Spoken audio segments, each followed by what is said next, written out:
Bismillahirrahmanirrahim. Assalamualaikum warahmatullahi wabarakatuh. Al-Fatiha ila ruhi sayyidina wa habibina wa syafi'ina Rasulullah sayyidina Muhammad ibn Abdullah sallallahu alaihi wa ala alihi wa ashabihi wa azwajihi wa dhurriyyatihi.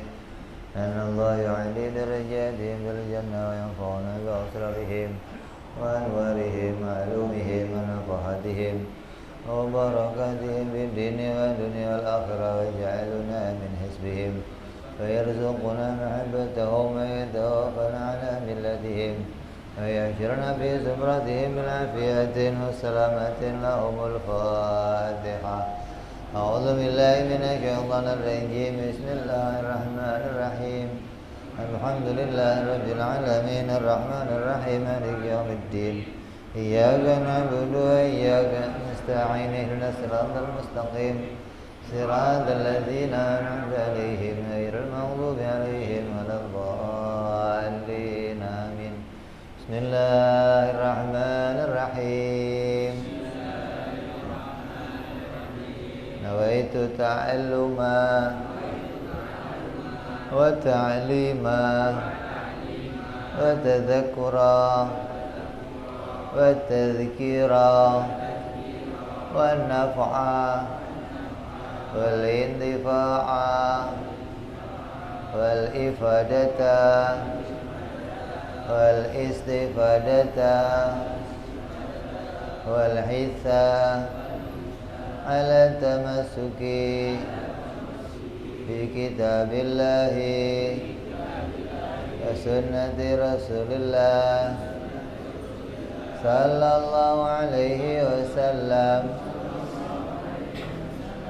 والدعاء إلى الهدى والدلالة على الخير ابتغاء مرضاته وقربه وثوابه وحسن الخاتمة مع اللطف والعافية وصلاح العاقبة.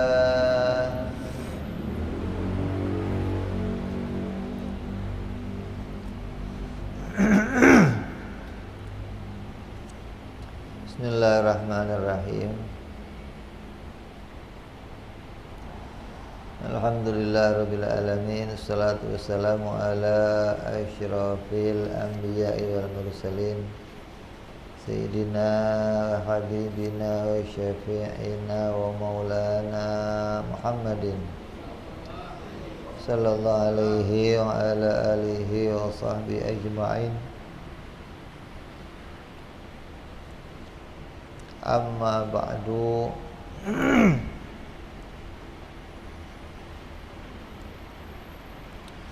Qala musanniful kitab rahimahullah wa nafa'ana bihi wa bi'ulumihi fid dharain. Allahumma aftah qulubana futuhal arifin wa bihikmatika wa ansur alaina birahmatika ya arhamar rahimin.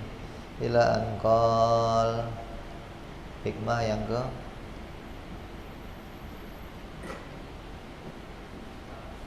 4.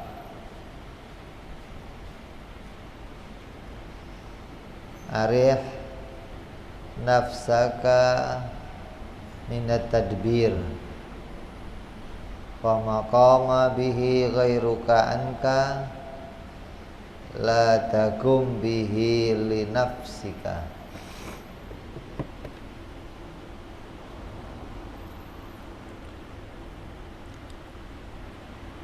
Istirahatkan dirimu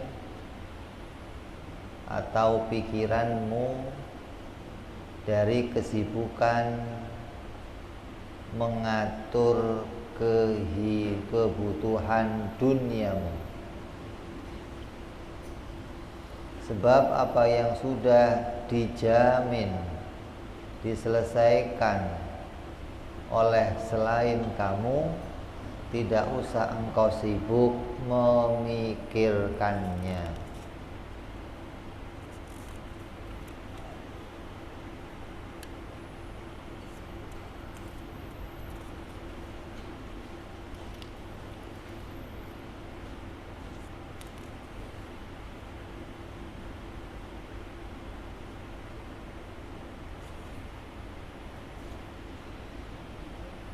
maknanya ringankan, kendorkan.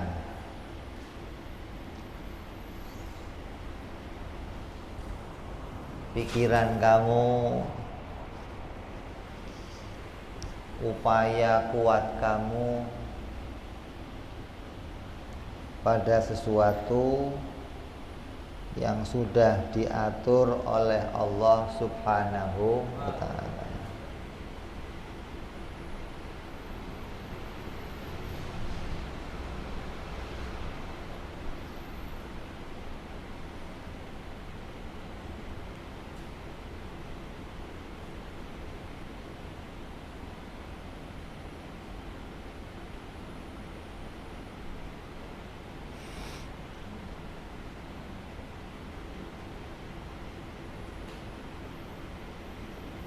Artinya jangan merancang. Jangan merancang sesuatu yang orang lain itu sudah merancangnya untuk kamu. Tadbir itu rencana atau rancangan-rancangan atau jadwal yang kita bikin, namanya tadbir. Maka jangan ngotot pada rancangan yang kamu buat, seakan-akan rancangan kamu itu rancangan yang paling baik. Padahal ada yang telah merancang sesuatu untuk kamu dan rancangannya lebih baik dari rancanganmu. Tapi kita seakan-akan menganggap bahwa rancangan kita rancangan yang terbaik. Saya sudah memikirkannya matang. Itu matangnya pakai dibolak-balik, enggak gorengnya gitu. Kalau matangnya belum bolak-balik setengah matang. Kadang orang mengandalkan pikirannya sendiri, rancangannya sendiri, lalu melupakan apa yang sudah diatur, ditentukan oleh Allah Subhanahu wa ta'ala. Kalau kata kiai itu, jangan mengatur yang maha mengatur, gitu. Wong dia maha mengatur, kamu ikut pantas kira-kira. Wong kamu sama tukang parkir aja nggak pernah ikut ngatur. Mundur, ikut nggak kamu? Apa maju malah? Kanan, kamu kiri apa kanan? Kenapa? Udah ada yang ngatur. Tukang parkir aja kamu nganut. Padahal kamu kenal dia. Kenal? Teman akrab. Nurut. Ya kok nurut? Sama Allah nggak nurut, kan aneh. Hah? Sama tukang parkir yang kamu nggak kenal, kamu nurut. Suruh berhenti ya berhenti, stop berhenti. Kiri nurut. Kamu nggak pernah kan mundur, kamu turun dulu diukur. Nggak pernah. Ini sama Allah, kamu ikut ngatur. Jangan begini ya Allah, begini aja, jangan begini. Itu namanya mengatur yang maha mengatur. Maka dikatakan oleh Imam Ahmad bin Abdullah, ringankan. Artinya apa? Jangan banyak-banyak bikin pengaturan. Maka rancangan itu ada dua macam. Kalau begitu, apa saya nggak boleh bikin rancangan? Boleh. Yang melarang siapa? Saya hari ini mau ke sini, saya hari ini mau begini, nanti sore jam sekian saya mau ke sini, malamnya saya mau ke sini, boleh. Pagi saya mau makan pagi di rumah, siang nanti saya mau makan siang di Singapura, malam makan malamnya di Australia, nanti paginya pulang ke rumah. Boleh? Boleh, yang penting ada yang bangunin. Takutnya kebablasan ngimpinya maksudnya. Udah ngimpi, ada nggak bangun lagi, apa nggak bahaya kamu? Boleh bikin jadwal, boleh? Boleh. Kamu bikin jadwal buat sehari ini boleh, bikin jadwal buat seminggu boleh, bikin jadwal buat setahun juga boleh. Pokoknya target saya tahun ini harus begini, boleh. Itu namanya rancangan atau rencana. Maka rencana itu ada dua macam. Yang pertama, rencana yang dicela oleh Allah Subhanahu wa ta'ala.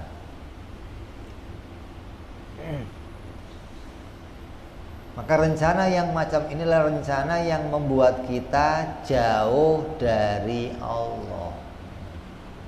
Kita merancang, dengan rancangan itu malah jauh dari Allah. Contoh seperti merancang sesuatu baik urusan agama atau urusan dunia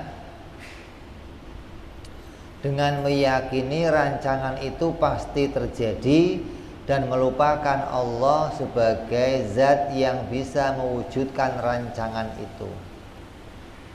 Tidak pernah mengucapkan insya Allah, baik itu rancangannya urusan agama maupun urusan dunia. Saya nanti malam mau ke pengajian, habis itu saya mau ziarah, habis itu saya mau pasti saya hari ini mau nyumbang anak-anak yatim piatu, siangnya mau nyumbang janda-janda, malamnya mau pasti Pak, pasti. Nggak pakai insya Allah, seakan-akan apa yang dijadwal itu pasti akan terwujud. Karena di angan-angannya duitnya ada, waktunya ada, kesempatannya ada, ini pasti terjadi. Seakan-akan itu terjadi atas kemauannya sendiri. Maka rancangan yang tidak melibatkan Allah untuk mewujudkannya, ini rancangan yang dicela oleh Allah Subhanahu wa ta'ala. Harusnya gimana? Insya Allah. Jangankan kok yang nanti, yang besok, yang bentar lagi nih. Beb, mampir ke rumah saya, Beb, rumah saya sebelah sini. Ya insya Allah. Nah sebelah doang dikit, insya Allah. Apalagi rumahnya berkilo-kilo, apalagi jalan.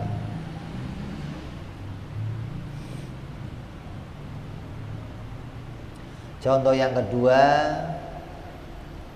merancang sesuatu baik urusan agama atau urusan dunia serta mengucapkan insya Allah, tapi disertai mengandalkan upayanya sendiri. Insya Allahnya buat pantas-pantas. Insya Allah. Double insya Allah. Tapi upayanya diandalkan. Ketika dia melaksanakannya kok terjadi, maka dia menganggap dirinya lah yang menjadikan hal itu berhasil. Upaya dirinya lah yang membuat hal itu terjadi. Kalau gagal nanti orang lain disalahkan, lu sih terlambat, kamu sih nggak tepat waktu, ente sih yang. Kalau berhasil, saya. Kalau saya nggak ngebut tadi, nggak cukup nih kemarin nih. Jadi insya Allah, pertama kan nggak pakai insya Allah. Yang kedua pakai insya Allah, tapi yang diandalkan dirinya, bukan mengandalkan pertolongannya Allah. Yang ketiga, merancang sesuatu, baik itu urusan agama maupun urusan dunia, sampai melalaikan kamu pada perintah agama, lupa waktu.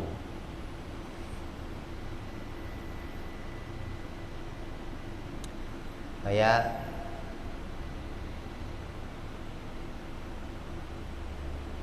bikin acara perkawinan, hajatan apa ini?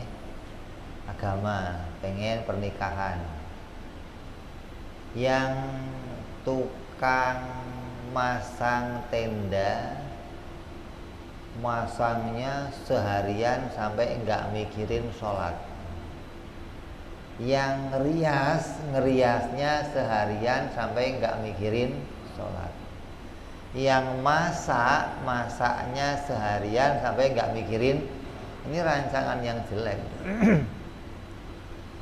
Merancang nanti perkawinannya biar mewah, biar orang pada seneng, didekor sedemikian rupa, tapi dekornya sampai lupa. Masakannya biar tamu seneng semua, pas masak lupa. Yang rias begitu, yang mantennya biar nanti kalau orang lihat pangkling, cantik. Yang mantennya ikut nggak sholat, yang rias nggak sholat juga, ini rusak semua. Apalagi urusan dunia, demo sampai urusannya nggak ikut sholat. Urusan rapat sama kantor sampai ninggalin sholat, urusan kerjaan sampai ninggalin sholat. Ini udah rancangan yang kamu rancang tadinya pengen jadi baik, malah rancangan itu tidak mendapatkan keridhoannya Allah Subhanahu wa ta'ala.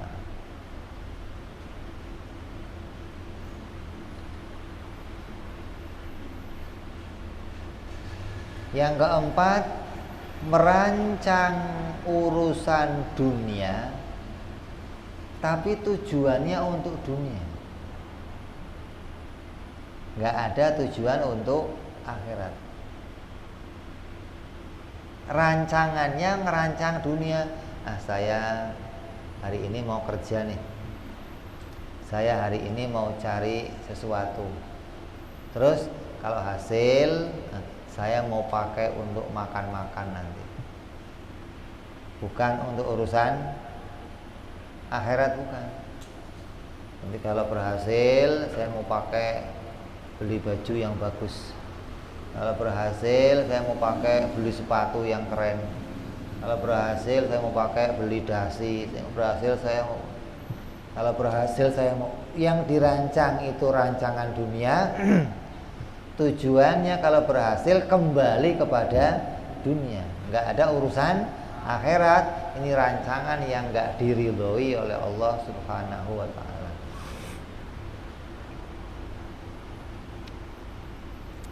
Yang kelima, rancangan sesuatu dari dunia yang halal disertai melupakan Allah sebagai pemberinya.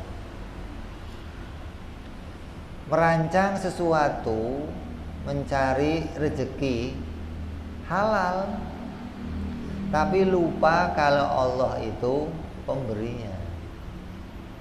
Begitu dapat menganggap ini usaha. Begitu dapat dia menganggap ini adalah kecerdasannya. Halal yang diperoleh halal, bukan sesuatu yang haram, bukan maling, bukan jambret, bukan. Tapi ketika dapat melupakan Allah Subhanahu wa ta'ala.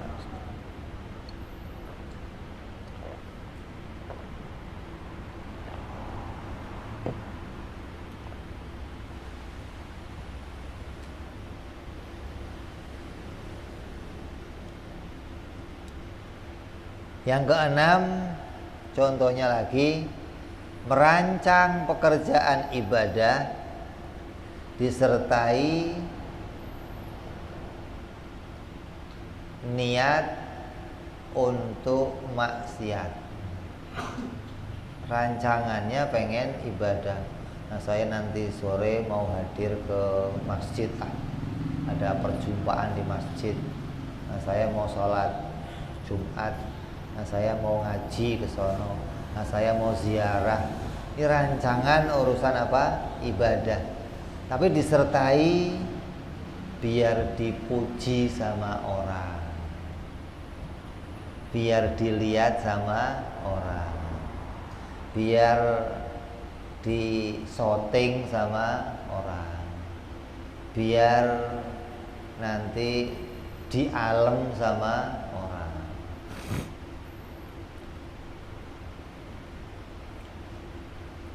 Maka merancang ibadah yang demikian itu merancang ibadah yang disertai dengan kemaksiatan.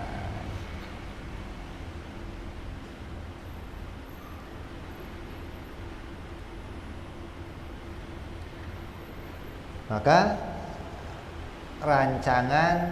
ada rancangan yang Allah tidak ridhoi.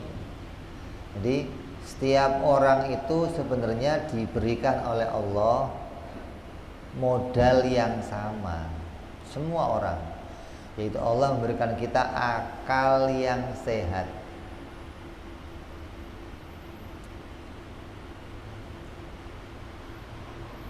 Ini akal ini adalah modal yang paling utama. Kenapa? Karena tidak semua makhluknya Allah diberikan oleh Allah akal.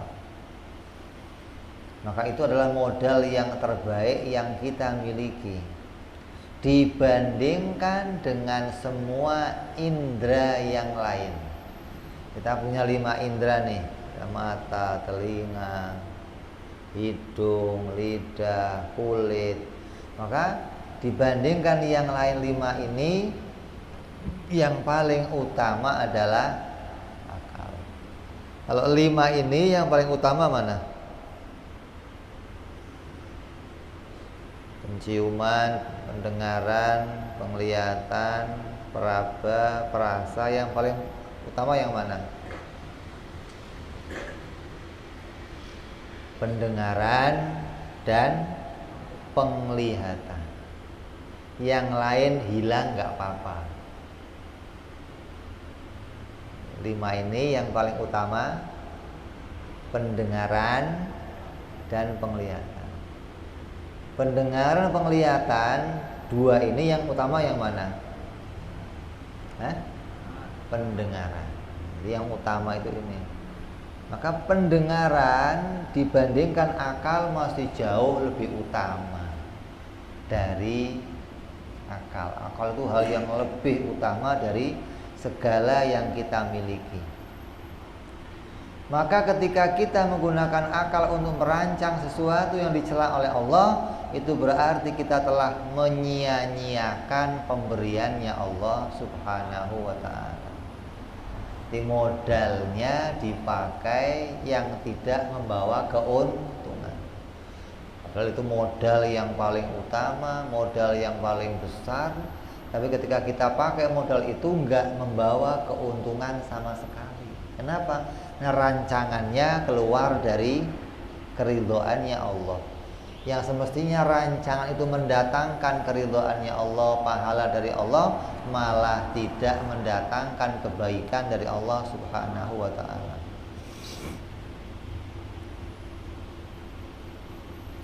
Makanya demikian disebut kita adalah orang-orang yang kufur nikmat, mengingkari atau ingkar atas nikmat yang Allah berikan, yang rupanya apa?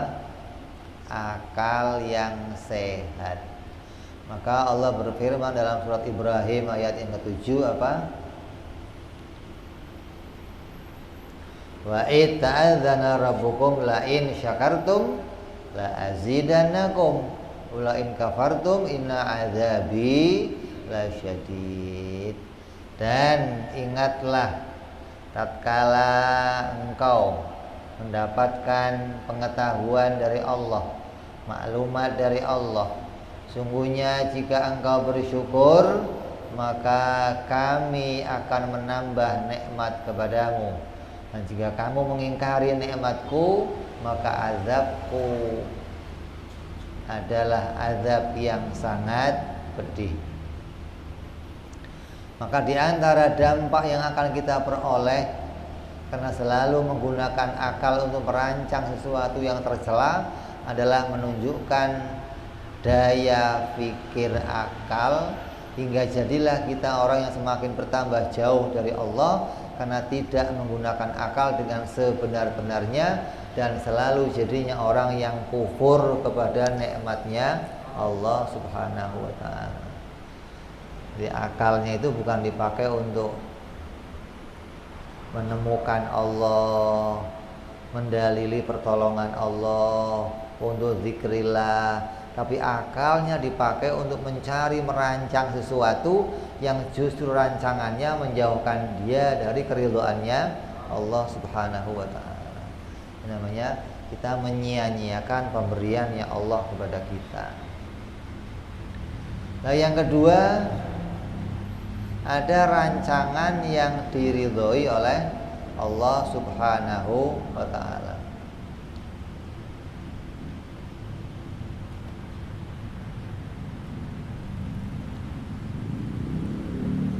Apa rancangan yang Allah ridhoi? Rancangan yang Allah ridhoi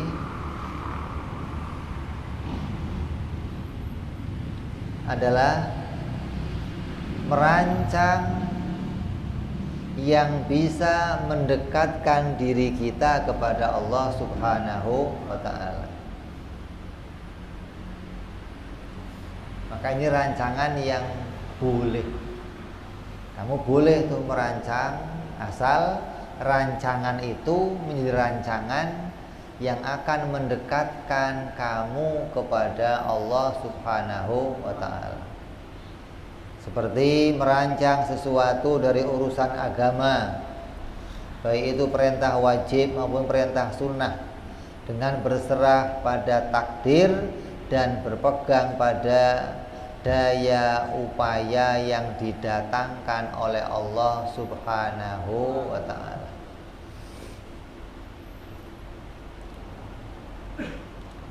Merancang urusan agama, baik itu urusannya wajib atau yang sunnah. Mau ngerjain yang wajib apa? Tholabul ilm, saya mau ngaji nanti ya. Kan kamu tadi pagi rencana malam ini mau ngaji enggak? Kamu siang-siang rencana malam ini mau ngaji, berarti mau mendatangi sesuatu yang wajib. Tapi kamu nggak pernah kan mohon, ya Allah, nanti malam saya mau ngaji, mudah-mudahan matanya sehat, kupingnya sehat, kakinya sehat, jantungnya sehat. Pernah berharap? Seakan-akan kalau saya mau ngaji.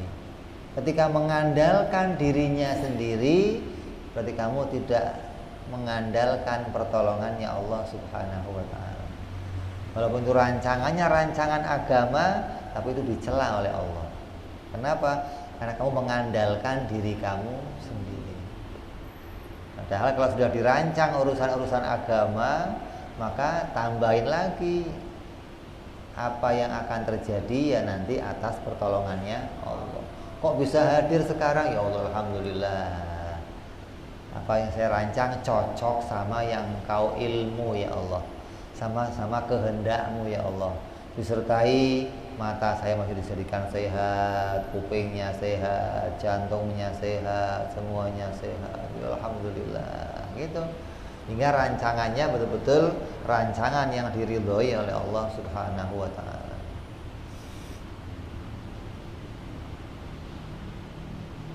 Atau yang sunnah-sunnah kayak apa? Mau hadir maulid, mau hadir tahlilan, mau hadir yang lainnya. Ketika itu gagal, berarti ini takdirnya Allah, saya belum sampai untuk ngaji, gitu. Jangan Kalau gagal kecewa. Berarti enggak, berarti kamu merancang tapi mengandalkan kemampuannya sendiri. Artinya merancang tapi mengandalkan takdirnya Allah Subhanahu wa taala. Makanya insyaallah kalau memang ini ada takdirnya, saya malam mau ngaji ke sana. Mudah-mudahan disehatkan ya Allah, dijalankan, dikuatkan sampai ketemu. Terus yang kedua contohnya lagi merancang akan mempertanggungjawabkan urusannya kepada makhluk di waktu lampau, baik dengan cara melunasi atau minta kerelaan. Kamu dulu pernah berbuat maksiat sama makhluk, pernah zalim kepada makhluk, pernah berbuat jahat kepada makhluk, pernah makan tahu dua ngomongnya satu, pernah? Nggak pernah.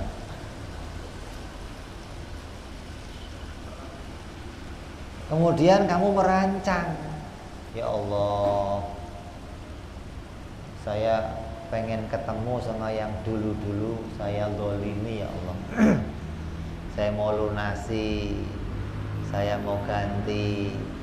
Kalau enggak bisa ya saya mau minta kerelaannya, keridhoannya. Saya dulu pernah begini. Itu rancangannya aja diridhoi oleh Allah, dapat pahala dari Allah.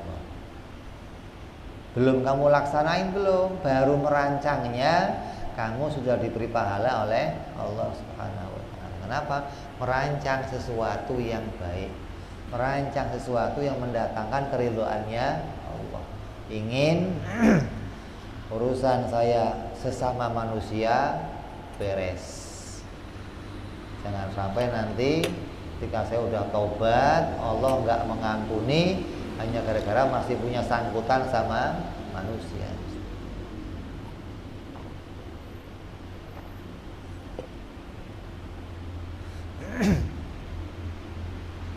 Yang ketiga,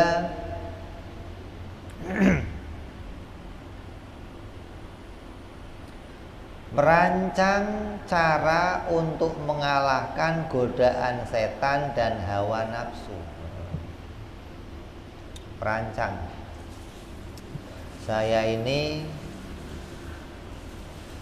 selalu terkena godaannya setan. Godaan setan rupanya apa? Ya apa saja. Dari mulai di jalan,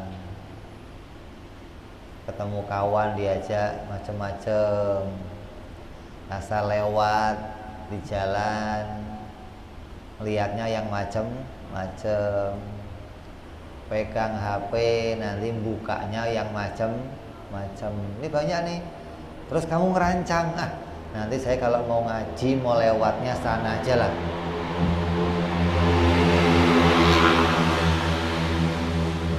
Kenapa? Biar nggak ketemu sama si Anu, nggak ketemu sama si Anu.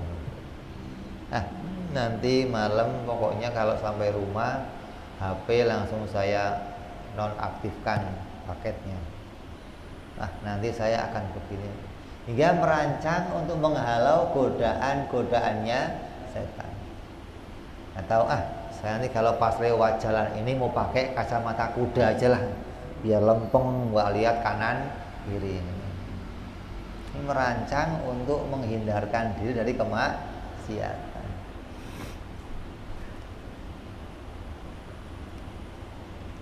Yang ketiga, merancang untuk menghasilkan dunia. Yang keempat, merancang untuk menghasilkan dunia yang akan digunakan untuk ibadah atau akhirat. Saya nanti mau dagang hari ini, lakunya banyak, mau saya setorkan ke ibadah haji. Itu. Saya mau hari ini mau ngelakuin ini, nanti mau saya pakai untuk acara maulid, mau saya siapkan uangnya, mau saya tabung. Saya mau ngerjain ini, nanti uangnya akan saya pakai untuk ini. Itu merancang, pengen mencari dunia tapi bukan untuk dunia, tapi untuk akhirat. Itu rancangannya aja, tadbir berangan-angan yang seperti ini diberi pahala oleh Allah Subhanahu wa ta'ala.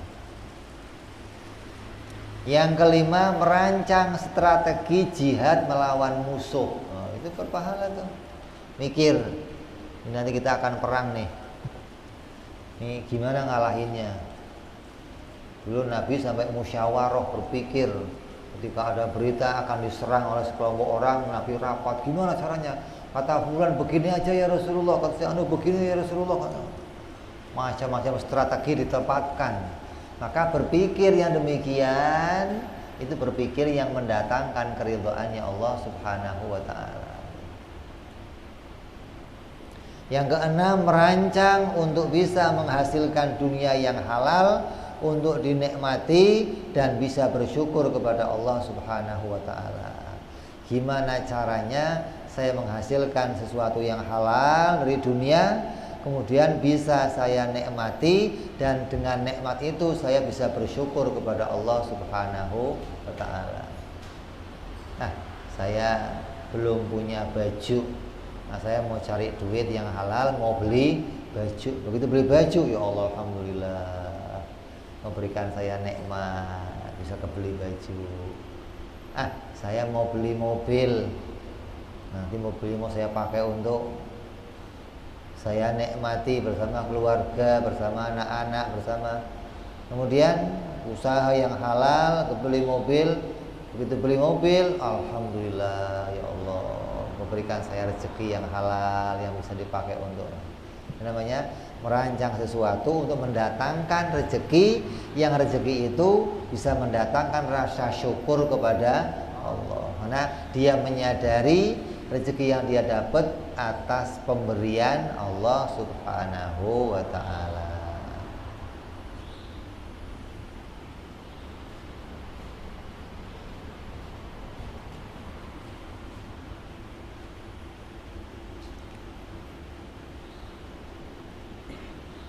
Maka kata Nabi sallallahu alaihi wasallam, tafakkaru sa'ah khairon min ibadatin sab'ina sanah. Berpikir dalam satu waktu itu lebih utama dari ibadah 70 tahun. Nah, berpikir yang tadi ini merancang sesuatu yang mendatangkan keridhaannya Allah Subhanahu wa ta'ala, itu bisa mendapatkan banyak fadilah, banyak kebaikan dari Allah Subhanahu wa ta'ala. Nah, dia menafsirkan ibadah yang disertai dengan nazar yang sahih hingga bisa mendatangkan sebuah pilihan yang baik, maka nazar yang seperti itu adalah nazar yang mendatangkan keridhaannya Allah. Nazar itu maknanya berpikir tentang keagungan Allah, berpikir tentang dalil-dalil Allah Subhanahu wa ta'ala.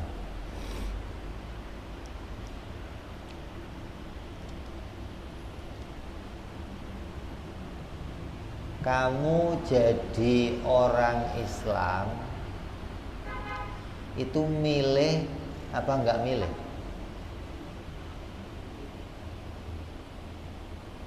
Kamu jadi orang Islam itu milih apa enggak milih? Enggak milih? Milih? Kamu jadi orang Jawa itu milih enggak? Enggak. Kamu pesek milih enggak? Enggak. Lah kamu jadi orang Islam milih enggak? Enggak juga. Kebangetan dah.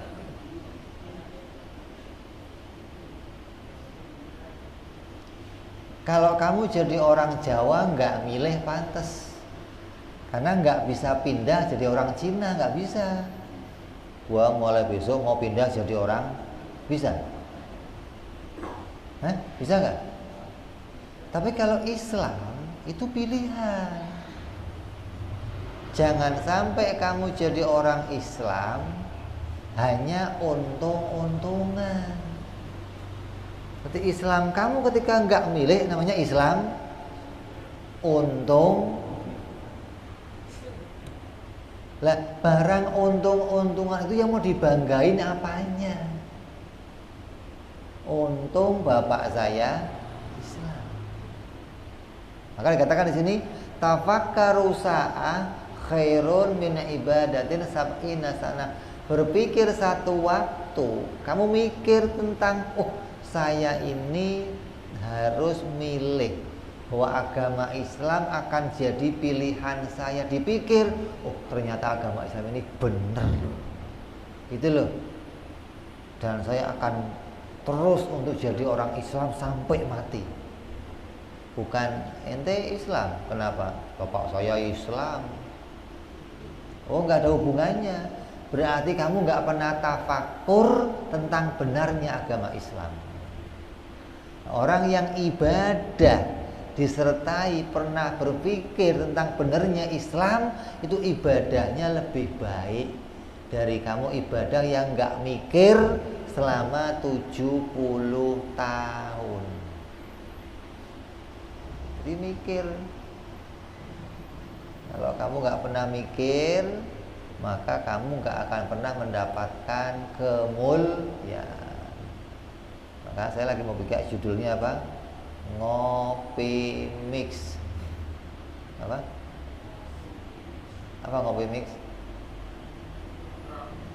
Ngobrol perkara iman sambil mikir sedikit. Ngopi mix.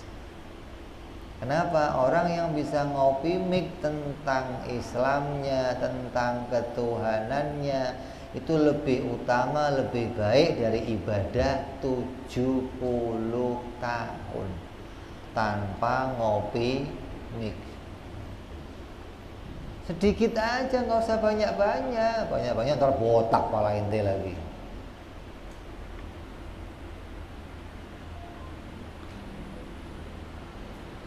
Nabi bersabda, niatul mu'min khairun min amalihi. Orang mukmin yang punya niat, punya rencana, saya mau begini, terus mengandalkan takdirnya Allah, ketika gagal itu nggak terjadi, niatnya saja sudah lebih baik daripada amalnya. Niatnya untuk dikasih pahala sama Allah. Kadang kata ulama, niatnya itu lebih baik. Kenapa? Karena kalau pas niat nggak ada yang ngeriwuin, nggak ada nafsu yang ngerimbung. Tapi begitu amal nanti banyak riaknya, banyak ujubnya, banyak takabur. Maka lebih baik niatnya daripada amalnya. Tapi amal kadang rusak, pas niat nggak rusak.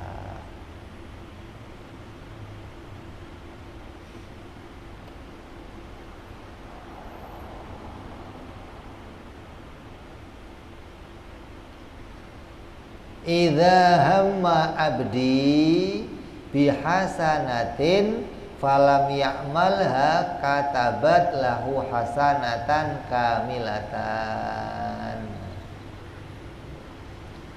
Ini sabda Nabi nih. Apabila hambaku, hadis qudsi nih, berencana mengerjakan perbuatan yang baik namun tidak sampai bisa dilaksanakan, maka akan ditulis baginya kebaikan yang sempurna. Di niatnya aja ditulis kebaikan yang apalagi dilaksanakan. Maka perbedaan antara dua macam rancangan di atas, rancangan yang diridhoi Allah sama yang enggak diridhoi oleh Allah, adalah bila rancangan itu gagal, maka timbul kecewa. Rancangan yang timbul kecewa, rancangan yang enggak diridhoi oleh Allah. Berarti kamu ngotot maksain rancangan itu harus terjadi. Padahal ada rancangan, ada iradah Allah yang lebih dulu dari yang kamu rancang. Yang itu pasti akan terjadi. Maka rancangan itu rancangan yang tercela. Sebaiknya bila rancangan itu gagal, Kalau tidak timbul kecewa, maka itu rancangan yang diridhoi oleh Allah Subhanahu wa ta'ala.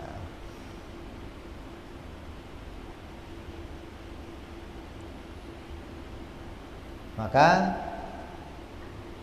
Kiai Soleh menasihati kita, jangan panjang angan-angan. Maksudnya panjang angan-angan yang sampai membuat kamu kecewa. Ketika itu gagal, timbulnya kekecewaan. Dan jangan banyak memikirkan pada perkara yang belum terjadi, seperti berpikir besok akan makan apa. Ini biasanya perempuan. Kalau itu pantas karena dia tugasnya masak. Pak, besok makan apa nih? Nah, tugas dia masak. Nah, kalau ente yang laki-laki, besok enaknya makan apa ya? Apa aja lah, yang penting kemakan udah halal, perut kenyang, bisa niat untuk ibadah.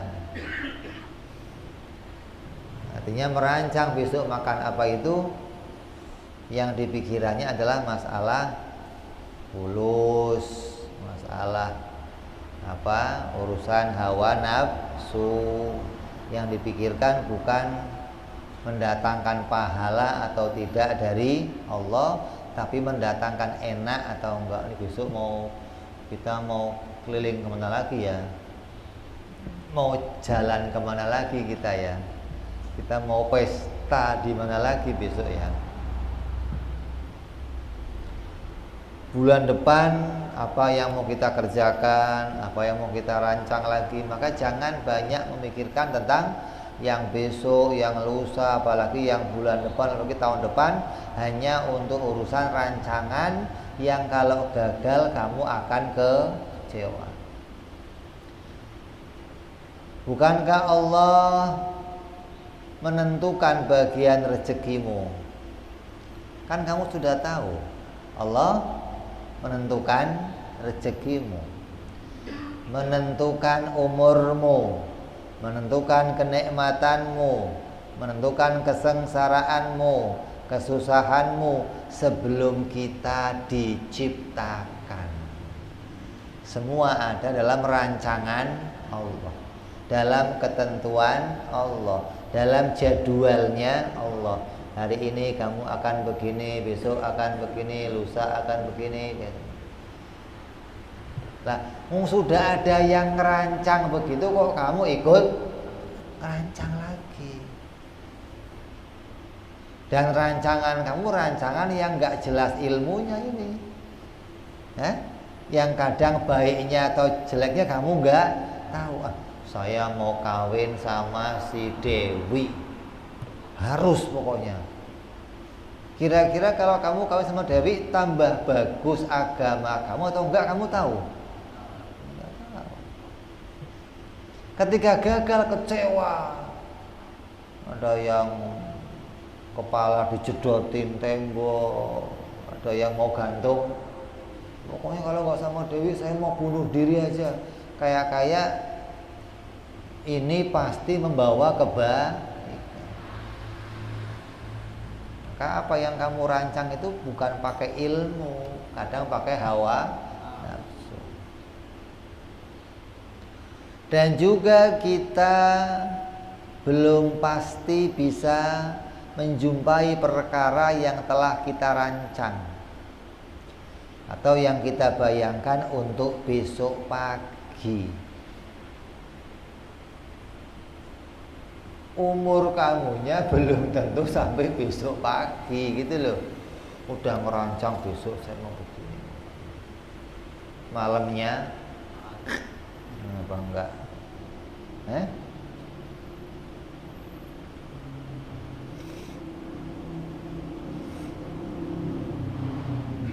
Maka angan-angan yang tercela itu tidak membawa keuntungan dan hanya sia-sia belaka. Kenapa? Terjadinya belum pasti, pahala nggak kita dapat. Lah ngapain menyia-nyiakan akal pemberian Allah? Tapi kalau yang kamu rancang tadi pahala yang mendatangkan pahala Allah, andai nggak terjadi pun sudah dapat pahala, gitu loh. Di ngerancang yang nggak dapetin pahala itu sia-sia, gitu loh. Kenapa? Toh yang kamu rancang belum pasti terjadi, dan waktu ngerancang nggak dapet pahala dari Allah. Bukankah kita tidak pernah merancang dan tidak pernah minta kepada Allah untuk dilahirkan di dunia? Pernah kamu merancang dulu?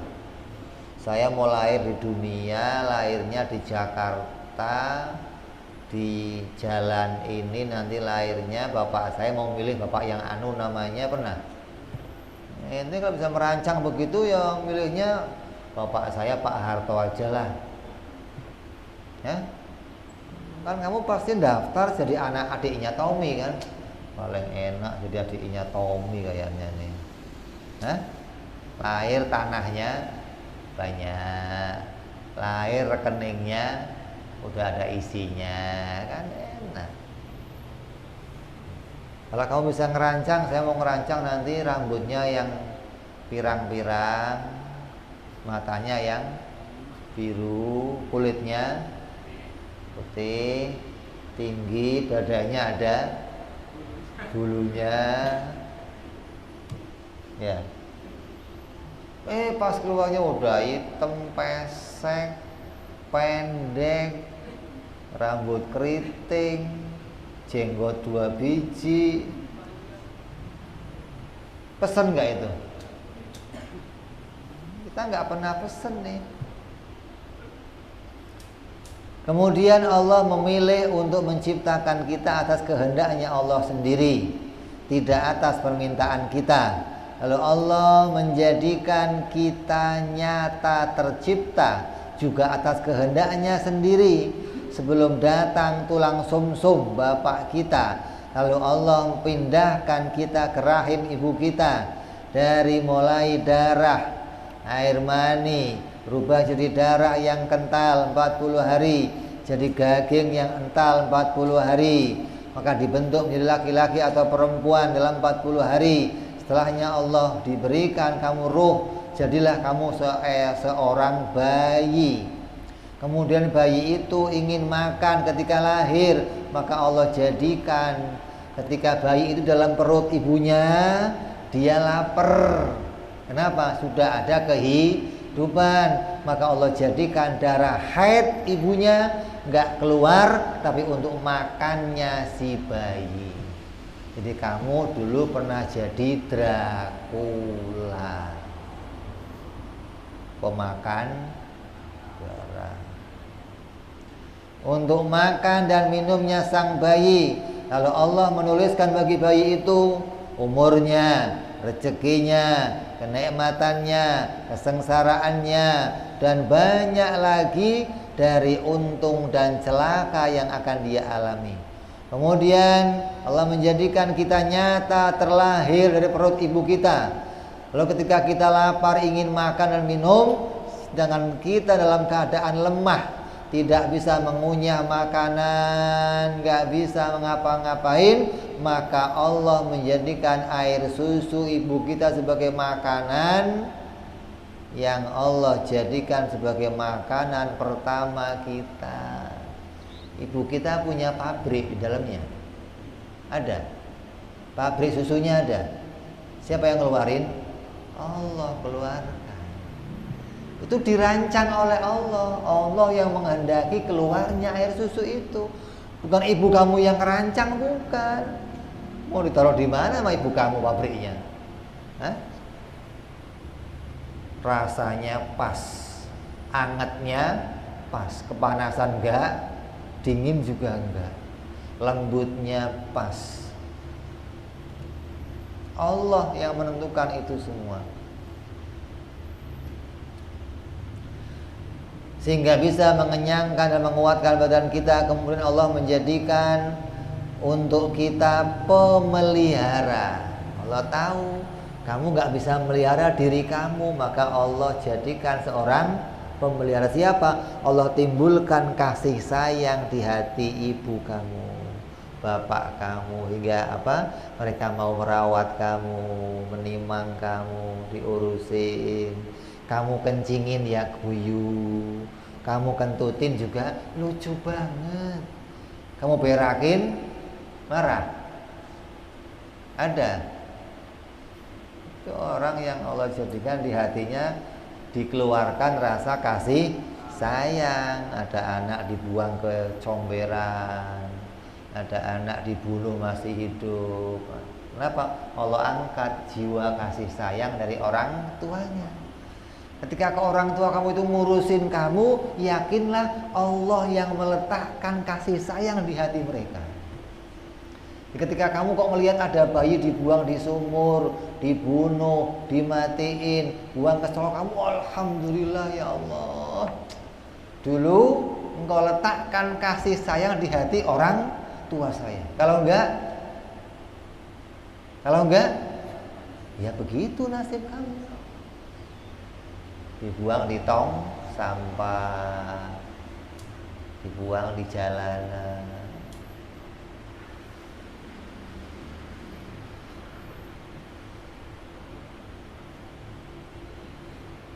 Kemudian mereka bisa memelihara kita dengan perlakuan kita, memperlakukan kita sebagaimana semestinya seorang bayi hingga kita besar. Kemudian Allah berikan kita kepintaran dan menjadikan kita akal untuk kita dengan kadar yang Allah tentukan masing-masingnya. Maka Allah juga berikan ilmu dan iman dan juga yang lain-lainnya. Apakah semua itu terjadi atas usaha kita atau permintaan kita kepada Allah atau angan-angan rencana kita? Maka sungguhnya tidak. Tapi sebaliknya, semua itu atas kehendaknya Allah sendiri, atas sifat pengasihnya Allah. Maka semua begitu jelasnya. Lalu apa yang membuat kita sibuk berpikir, sibuk berangan-angan dan mengira-ngira? Karena semua orang yang memikirkan sesuatu yang bukan pekerjaannya, itu adalah hal yang sia-sia. Nah, bukan bidang kamu kok dipikirkan. Negara udah punya yang rancang, kamu ikut mikirin, ini jangan begini, jangan. Pikiran kamu didengar gak kira-kira? Udah ngotot-ngotot ribut sama kawannya, berantem, didengar? Sia-sia. Ada orang main bola, dua-duanya pemainnya, kamu yang ribut, mestinya kesini dong, harus kesini. Ribut, sia. Didengar kira-kira ributnya kamu? Kenapa? Kamu bukan bagian kamu untuk ngurusin, tapi kamu ikut-ikut ngurusin. Makanya kita itu sering ngerjain hal-hal yang sia-sia, gak ada kepentingannya, tapi kita urusin hal tersebut. Adapun perkara yang telah disiapkan dan disediakan untuk kita dari orang lain, maka janganlah kita ikut memikirkan dan mengatur pembagian itu untuk diri kita. Yang dimaksud orang lain di sini yang telah mengatur kita adalah Allah Subhanahu wa taala. Allah menanggung, menjamin rezeki kita dan yang lain-lain untuk kita, maka mestinya kita tidak ikut lagi memikirkannya. Allah berfirman dalam Al-Quran, wa ma min dabbatin fil ardi illa 'alallahi rizquha. Dan tidak ada satupun yang merangkak di muka bumi ini terkecuali hanya Allah lah yang menanggung rezekinya. Yang ngomong siapa ini? Pernah nggak Allah datang celuk, ini buat kamu? Pernah? Pernah. Tapi Allah yang ngatur. Kamu dapat dari si fulan, besok dari fulan, besok diantar sama ini. Ini Allah yang ngatur semuanya. Bukan, masa Allah yang ngasih, kapan datangnya? Wah, colok matanya, begitu. Dianggap kalau Allah itu ngasih harus Allah yang datang. Wah, ini Allah yang merancang itu semua untuk kita, dan lewat siapa Allah mendatangkannya itu haknya Allah Subhanahu wa taala. Tapi itu semua diatur oleh Allah hingga sampai kepada kita.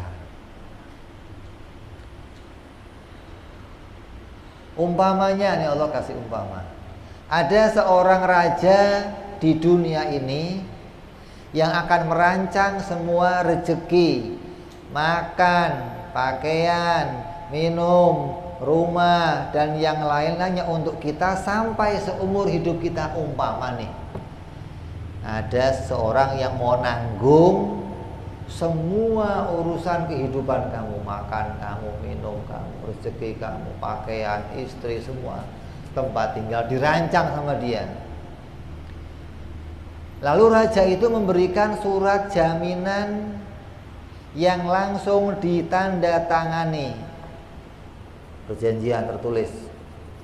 Bulan akan saya jamin seumur hidupnya, makannya, rezekinya, semua nih, tanda tangan, stempel kerajaan.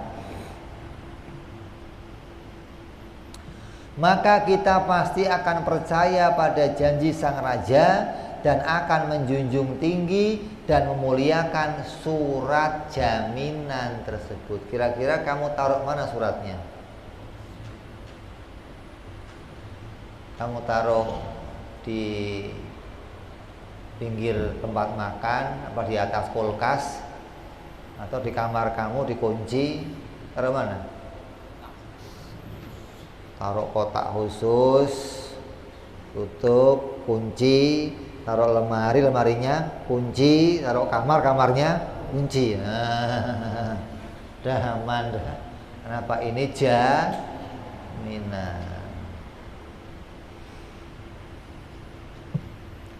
Apalagi kalau yang berjanji menanggung semua itu adalah raja dari semua raja-raja yang menguasai langit bumi, yang memberikan surat janjian itu dan ditandatangani langsung berupa Al-Quran. Kamu masih nggak percaya? Kamu masih ikut mikir-mikir? Kalau kamu dapat surat perjanjian dari raja tadi, kira-kira kerjaan kamu tiap hari apa? Saya mau nanya. Makan, tidur. Kerjanya apa? Nah, apa lagi? Wong sudah untuk urusan dunia. Lah ngapain saya keluar rumah? Mau makan? Datang. Mau minum? Pakaian? Datang. Kenapa? Raja menjamin semuanya untuk urusan dunia kamu. Ini yang jamin Allah. Kamu masih kurang percaya. Kan berat. Sama tukang parkir percaya, sama Allah nggak percaya. Lah mestinya tugas kamu ketika sudah dijamin semua sama Allah ngapain? Ngapain? Ibadah doang udah, mau ngapain lagi? Yang nggak dijamin urusan surga neraka nggak dijamin. Rezeki kamu dunia diurus semua sama Allah. Di kerjaan kita ngapain? Pagi gimana saya sholat bangun bisa pas, setel beker, setel alarm, setel ini biar pagi saya bangun. Nanti siang gimana bisa zuhur di masjid, nanti sore bisa bagaimana. Terus yang dipikirkan ibadah. Karena itu yang diminta dan diperintahkan untuk kita. Kenapa? Itu nggak dijamin oleh Allah Subhanahu wa ta'ala. Itu pilihan kamu.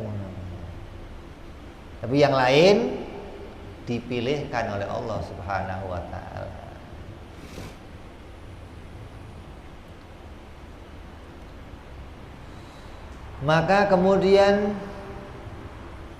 Maka ketika kamu ditanya hal ini, kemana iman yang kita punya kepada Al-Quran, kepada kalamnya Allah, kepada janjinya Allah. Ketika kamu masih sibuk bikin rancangan yang ketika gagal kamu kecewa. Mengatur yang maha mengatur. Sungguhnya sangat jelek budi pekerti kita, yang mana kita percaya pada raja dunia yang lemah, tapi nggak percaya pada janjinya Allah penguasa langit dan bumi. Maka jelas hilang iman kita kepada Allah. Sungguh pikirkanlah nasihat ini wahai saudaraku.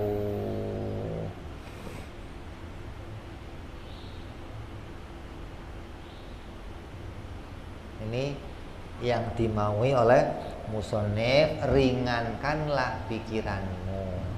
Kenapa? Untuk urusan dunia sudah dijamin oleh Allah. Lo sedikit beb. Nah, kalau minta banyak, nanti dikasih banyak, bukan jadi lebih baik. Apa yang Allah kasih itu pasti yang terbaik. Itu loh. Jangan menganggap yang Allah kasih kok cuma segini. Nah, ini itu hawa nafsu kita. Pengennya banyak, pengennya lebih, pengennya. Kamu mau gak istrinya cantik, anaknya orang kaya, solehah? Hah? Mau? Terus agamanya baik, taat, keturunan orang banyak, orang soleh, anak satu-satunya, mertua sudah hampir mati. Mau kira-kira? Mau? Lah terus nilai sabar kamu di mana? Makanya kadang kita dijadikan udah istrinya jelek, cerewet, miskin. Ada begitu? Biar apa itu? Ada nilai sabar, ada nilai gitu dong. Jangan, kenapa Allah kok bikin begini? Apa yang Allah tentukan pasti jadi hal yang terbaik kalau kita bisa menjawabnya dengan benar. Nah kadang kita nggak bisa jawab dengan benar. Dapat isi cerewet, tinggal pakai handset aja, setel selawatan, ya mak, senyum aja, kan beres. Kalau nggak kuat keluar rumah ngopi di luar. Udah kan kalau istri ngoceh kira-kira kuat 3 hari nggak? Kan nggak kuat kan? Baterai pasti lowbat kan? Ya udah dengerin aja, masa nggak lowbat baterainya? Wak nggak lowbat, udah pulang. Dapat pahala. Jangankan kamu, Sayyidina Umar yang setan aja takut. Setan ketemu di jalan nih, minggir setannya, nggak lewat, nggak terusin. Kenapa? Ada Umar di situ. Ini di rumah sama istrinya, apalagi ente. Sayyidina Umar yang setan aja takut gitu. Asal tong beras kosong, tempat beras kosong nih, ding, Masya Allah, kamu joget aja.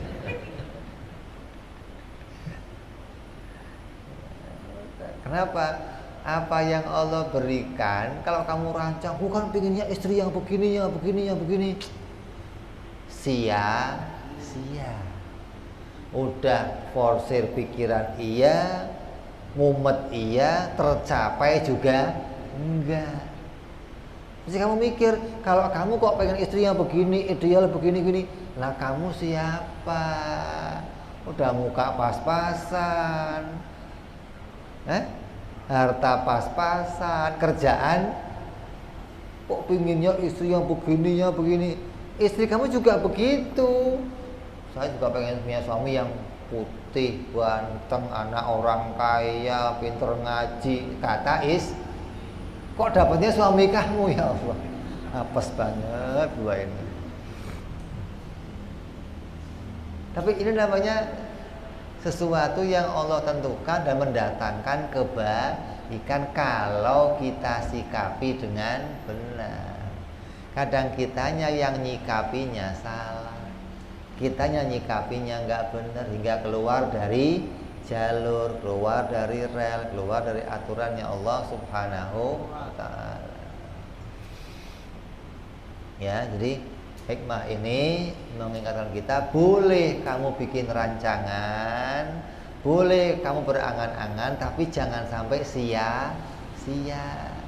Artinya nggak ada nilainya apa-apa dan malah mendatangkan dosa dari Allah, nggak mendatangkan keridhaan dari Allah. Bikin rancangan yang ketika hal itu nggak terjadi pun kamu sudah diberi pahala oleh Allah Subhanahu wa ta'ala. Mudah-mudahan kita semua diringankan pikiran kita oleh Allah, dijaga hati kita oleh Allah, diberikan kebaikan-kebaikan dunia sampai akhirat, dimudahkan segala urusan kita hingga kita bisa menjadi orang yang menerima semua takdirnya Allah Subhanahu wa ta'ala, ridho kepada Allah dunia sampai akhirat. Amin ya rabbal ala hadhihi niyyah wa ala niyatin shalah wa ila hadratin nabi. Al-Fatihah. A'udzu billahi minasy syaithanir rajim. Bismillahirrahmanirrahim. Alhamdulillahirabbil alamin arrahmanir rahim maliki yaumiddin. Iyyaka na'budu wa iyyaka nasta'in ihdinas siratal mustaqim siratal ladzina an'amta 'alaihim ghairil maghdubi 'alaihim waladdallin. Amin. Ya Rabbana i'tarafna bi annana iqtarafna wa annana asrafna 'ala ladha ashrafna fatub taghsili kulli hauba wa amini ra'ati waghfir li walidina rabbi wa mauludina wal ali wal ihwani wa sairil hillani